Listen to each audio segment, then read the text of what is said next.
കർഷക സംഘം Cherupuzha village committee വന്യജീവി സംരക്ഷണ കരട് ബില്ലിന് അംഗീകാരം നൽകിയ LDF സർക്കാരിന് അഭിവാദ്യമർപ്പിച്ച് ചെറുപുഴയിൽ പ്രകടനം നടത്തി.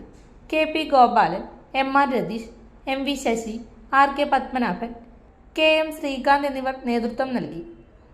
മനുഷ്യരെ ആക്രമിക്കുന്ന വന്യമൃഗങ്ങൾ അതിനെ ഇല്ലാതാക്കാൻ ആവശ്യമായ നടപടി കേന്ദ്ര ഗവൺമെൻറ് രാജ്യത്താകെ ബാധിക്കുന്ന ഒരു പ്രശ്നമായതുകൊണ്ട് കേന്ദ്ര ഗവൺമെൻറ് തന്നെ കൊണ്ടുവരണം എന്ന് പലപ്പോഴും ആവശ്യപ്പെട്ടിട്ടുണ്ട്. അവരതിന് തുനിഞ്ഞില്ല. ഇവിടെയാണ് കേന്ദ്ര ഗവൺമെൻറ്റിൻ്റെ വനം വന്യജീവി സംരക്ഷണ ആക്ടിൽ അതിൻ്റെ ചില സാധ്യതകളെ ഉപയോഗപ്പെടുത്തിക്കൊണ്ട് കഴിഞ്ഞ ആഴ്ച കേരള മന്ത്രിസഭ ഒരു പുതിയ ഭേദഗതി ബില്ലിന് വേണ്ടി പരിശ്രമം നടത്തുകയും നിയമോപദേശം കിട്ടിയതിനെ തുടർന്ന് കഴിഞ്ഞ ആഴ്ചത്തെ മന്ത്രിസഭാ യോഗം അത് അംഗീകരിക്കുകയും ചെയ്തിട്ടുള്ളൂ.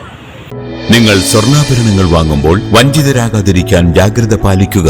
2023 ഏപ്രിൽ 1 മുതൽ സ്വർണ്ണ പരിശുദ്ധി ഉറപ്പുവരുത്തുന്നതിന് കേന്ദ്ര ഗവൺമെന്റ് ആഭരണങ്ങളിൽ HUID നിർബന്ധമാക്കിയിരിക്കുന്നു. 100% ആഭരണങ്ങളും HUID മുദ്ര ചെയ്ത മലയോര മേഖലയിലെ ഒരേയൊരു ജ്വല്ലറി പടിഞ്ഞാത്ത് golden diamonds, Cherupuzha, Alakode, Padiyottuchal. Wholesale